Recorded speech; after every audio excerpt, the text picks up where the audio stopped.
भगवान देखा जाता है कि सबसे ज़्यादा परीक्षा व चुनौतियाँ सिर्फ धार्मिक लोगों के सामने ही आती हैं और जो धर्म से दूर रहते हैं उनके सामने नहीं आती। ऐसा क्यों होता है? ये आपका सोच है। सफ़ेद कपड़े पर धब्बा जल्दी दिखता है।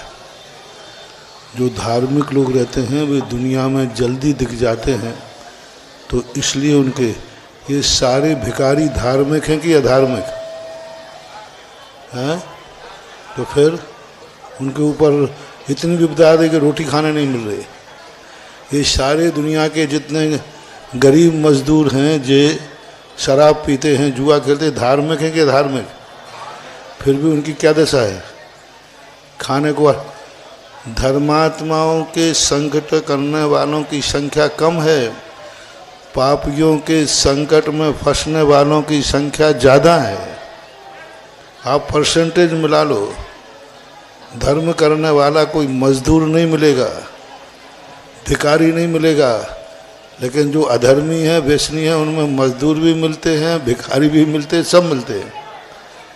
गंजेड़े भंगेड़े जो होते हैं ना, सेल्ची स्मैक्सी, ये धर्मात्मा है कि धर्मात्मा? फिर उनके खाने को लाले पड़े हैं, घर में खाने को नहीं है, परिवार में बच्चों को पढ़ाने को नहीं है, दवाई के लिए नहीं है। ये तुम्हारा सोच है, बहुत छोटा।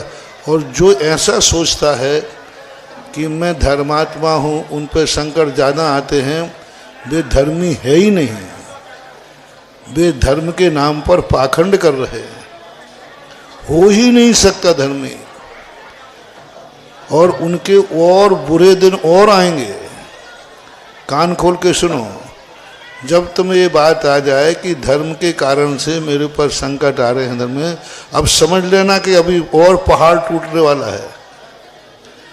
और जो व्यक्ति कहते हैं कि नहीं, धर्म के कारण कभी संकट आ ही नहीं सकता, जो संकट आ रहा है वो हमारे पूर्व कर्म के किए हुए पाप का फल है, ना कि धर्म का फल है।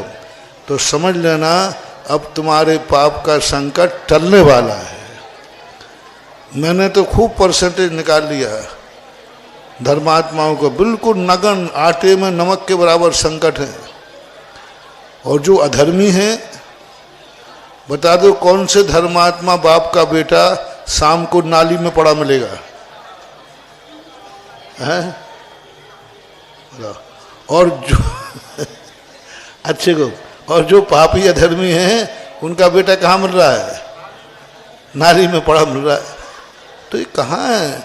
वो तो ये बात है कि सफ़ेद कपड़े पर दाग जल्दी दिखता है, इसलिए लगता है। अब जिनके काले ही कपड़े हैं तो कहते कोई काला कपड़ा है, इसका किसी ने कुछ भी धब्बा नहीं दिख रहा है। अरे दिखेगा क्या, वो खुद ही कालिया है। ऐसा मानना चाहिए। कभी मन में ऐसा सोच नहीं रखना। धर्म कभी किसी को विपदा नहीं लाता, धर्म तो विपदा को टालता है। जो विपदा आ रही है हमारे पूर्व के किए हुए खोटे कर्म का है। देश्यामी समीचीनम धर्मम कर्म निभरणम संसार दुखता सत्वान यो धरति उत्तमे सुखे। आचार्यों ने कहा है धर्म हमेशा सुख की तरफ ले जाता है। फिर भी धर्म के कारण तुम तो, फिर वही बात है कि आज तुम धर्मात्मा बन गए। थोड़ा अतीत की कहानी उठाई तुम्हारे कैसे काले कारनामे हैं। हाँ, जेल में जाकर के हर व्यक्ति धर्मात्मा बन जाता है। कहाँ जाकर? हाँ, वहाँ सब भगवान का नाम लेते, सब भगवान को नाम लेते, क्योंकि दिन भर कोई काम ही नहीं हुआ। ये स्थिति। ऐसा नहीं, हमेशा धर्म को कोसो मत। धर्म को ये कहो जितना बचा है। एक बेटा था नास्तिक, पिता आस्तिक था। तो एक दिन वो पिता मंदिर गया, हवा चली, उसकी झोपड़ी आधी टूट गई। तो बेटा कहता पापा आपके मंदिर जाने से क्या हुआ? क्या कर लिया भगवान ने? बड़े धर्मात्मा बने रहते हो, देखो ये आधी झोपड़ी उड़ गई। तो बेटा उल्टा मत बोलो, हम मंदिर जाते थे सो आधी बच गई, तू और जाता तो पूरी बच जाती। तो तू और मेरा बेटा है ना, तो इस झोपड़ी के यदि हिस्से होंगे तो दो होंगे, तो तेरे हिस्से की तो उड़ गई, मेरे हिस्से की बच गई। ये है, ऐसा सोचो। जितना तुम्हारे पास अभी सुख है ये धर्म के कारण है। यदि धर्मात्मा नहीं होते तो यह भी नहीं होता, ऐसा मान लेते। संगीता जैन हरपालपुर, गुरुदेव के चरणों में बारंबार नमोस्तु। आपकी जिज्ञासा है महाराज जी, हमारे यहाँ तांबे के यंत्र रखे हैं पर अभी तक उनका कोई गलत प्रभाव नहीं पड़ा है, तो महाराज जी यंत्र रखे देने दें या किसी विधि से उन्हें अलग कर दें? आपकी जैसी मर्जी हो वैसा करे, मैं उपदेश देता हूँ, आदेश नहीं। महेंद्र जैन इंदौर पत्रकार, गुरुदेव के चरणों में बारंबार नमोस्तु। आपकी जिज्ञासा है, 5 पापों का एक देश त्याग क्या कहलाता है? क्या त्याग करने के लिए एक एक तो क्रमवार त्याग करना चाहिए क्या? एक देश का अर्थ होता है कि कुछ बहुत सारे झूठ बोले जाते, बहुत सारी हिंसा बोली जाती।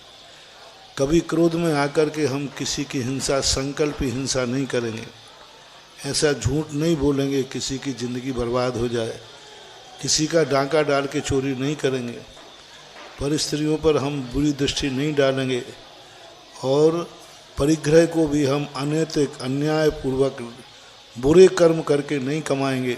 ऐसा जो कहला, इनका त्याग करने का नाम एक देश कहलाता है।